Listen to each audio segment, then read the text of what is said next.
Halo semuanya, selamat datang kembali di channel ini. Di video kali ini, aku akan membawakan sebuah kisah horor yang terjadi di sebuah rumah tua. Rumah yang setiap tengah malam selalu diiringi oleh suara tangisan bayi. Tapi anehnya, di rumah itu tidak pernah ada bayi. Cerita ini sebaiknya didengarkan saat malam hari, dengan lampu redup dan suasana tenang, karena konon katanya tidak semua tangisan bayi itu minta tolong. Ada juga yang hanya ingin ditemani. Inilah kisah horor berjudul Jangan Pernah Jawab Tangisan Bayi di Atap Rumah jam 2 pagi. Malam itu hujan turun rintik-rintik, bukan hujan deras, tapi cukup membuat suasana terasa dingin dan lembab. Jam dinding di ruang tamu menunjukkan pukul 1.47 dini hari. Rumah kecil itu sudah gelap, hanya lampu kamar tidur yang masih menyala redup. Aku terbangun bukan karena mimpi buruk, tapi karena suara tangisan bayi. Awalnya pelan, sangat pelan. Seperti suara bayi yang menangis jauh di kejauhan. Aku sempat mengira itu hanya halusinasi setengah sadar. Tapi beberapa detik kemudian, tangisan itu terdengar lagi. Kali ini lebih jelas. Wah, wah. Aku langsung duduk di tempat tidur. Jantungku berdegup lebih cepat. Di rumah ini tidak ada bayi. Aku tinggal sendirian. Aku menahan napas, mendengarkan dengan saksama. Tangisan itu datang lagi. Dan kali ini aku sadar, suaranya berasal dari atas atap rumah. Buluku langsung berdiri. Aku menoleh ke langit-langit kamar, seakan bisa menembus genteng dan melihat apa yang ada di atas sana. Tangisan itu tidak berhenti. Justru semakin lama semakin keras, seolah bayi itu berada tepat di atas kepalaku. Aku turun dari tempat tidur dengan langkah pelan. Setiap pijakan terasa berat. Aku membuka pintu kamar dan berdiri di lorong rumah yang gelap. Tangisan itu terdengar jelas sekarang, bergema melalui kayu dan genteng tua. Aku memberanikan diri membuka pintu belakang yang mengarah ke halaman. Angin malam langsung menyergap wajahku. Aku menatap ke atas, ke arah atap. Tidak ada apa-apa. Namun tangisan itu masih ada. Lebih dekat, lebih nyaring. Seolah sesuatu sedang merangkak di atas genteng. Dan di saat itulah, tangisan itu tiba-tiba berhenti. Sunyi. Sunyi yang jauh lebih menakutkan. Keesokan paginya aku hampir tidak tidur. Setiap kali memejamkan mata, aku selalu teringat suara tangisan itu. Pagi datang dengan matahari yang cerah, tapi rasa takut masih tertinggal. Aku memutuskan naik ke atap melalui tangga kayu di samping rumah.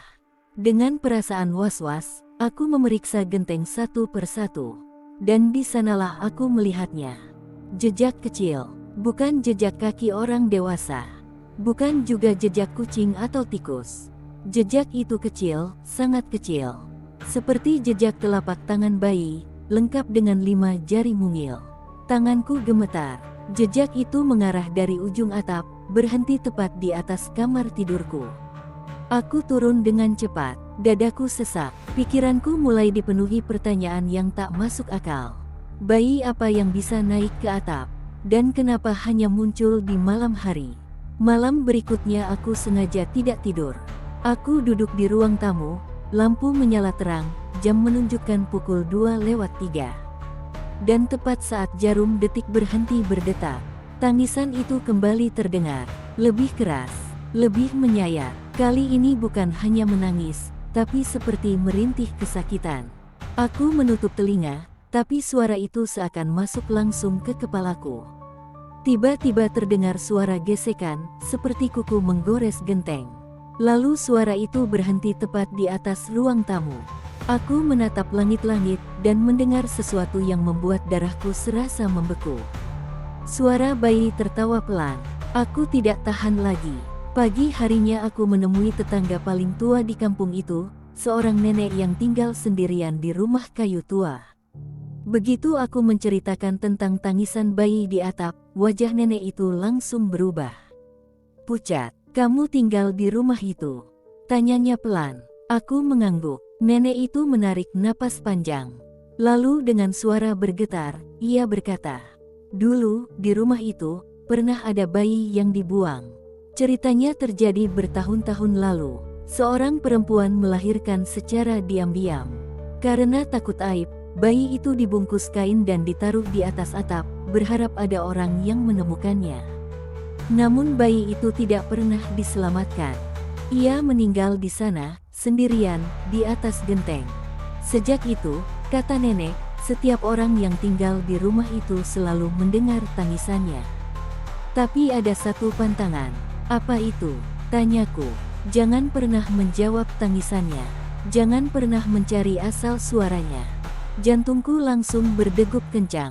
Karena malam sebelumnya, aku sempat berbisik pelan. Siapa di sana? Malam itu aku mengunci semua pintu dan jendela. Aku duduk di tengah rumah sambil membaca doa. Jam menunjukkan pukul 2.15. Tangisan itu datang lagi. Kali ini sangat keras. Genteng di atas rumah bergetar. Debu berjatuhan dari langit-langit. Suara tangisan berubah menjadi jeritan yang tidak lagi terdengar seperti bayi normal. Tiba-tiba terdengar suara KRETAK. Satu genteng bergeser. Aku menjerit saat sebuah tangan kecil berwarna hitam legam menyelip dari celah atap. Kukunya panjang, jemarinya kurus, dan dari celah itu terdengar suara bayi berbisik. Dingin. Aku mundur sampai punggungku menempel ke dinding. Genteng satu persatu terbuka. Dari lubang itu, kepala bayi muncul, matanya hitam tanpa putih, mulutnya tersenyum terlalu lebar. Tangisannya berubah menjadi tawa. Aku tidak ingat bagaimana caranya aku keluar dari rumah itu. Yang aku tahu, aku terbangun di rumah sakit keesokan harinya. Kata warga, aku ditemukan pingsan di jalan, tubuhku penuh goresan kecil seperti bekas kuku bayi.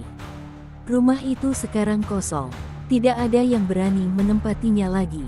Tapi setiap tengah malam, warga sekitar masih sering mendengar tangisan bayi dari arah rumah itu.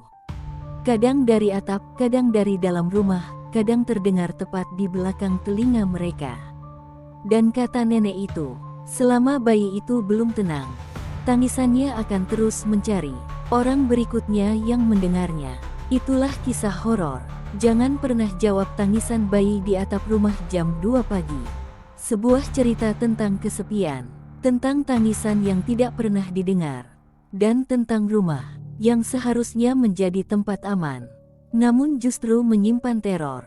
Jika suatu malam, kamu terbangun dan mendengar suara bayi menangis di atap rumahmu, ingat baik-baik, jangan keluar, jangan mencari sumber suaranya, dan yang paling penting, jangan pernah menjawabnya, karena bisa jadi, saat kamu mendengarnya, dia sudah sangat dekat. Terima kasih sudah mendengarkan cerita ini sampai selesai.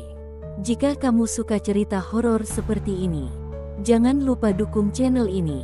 Sampai jumpa di kisah horor berikutnya. Dan semoga malam ini, kamu tidak mendengar apa-apa.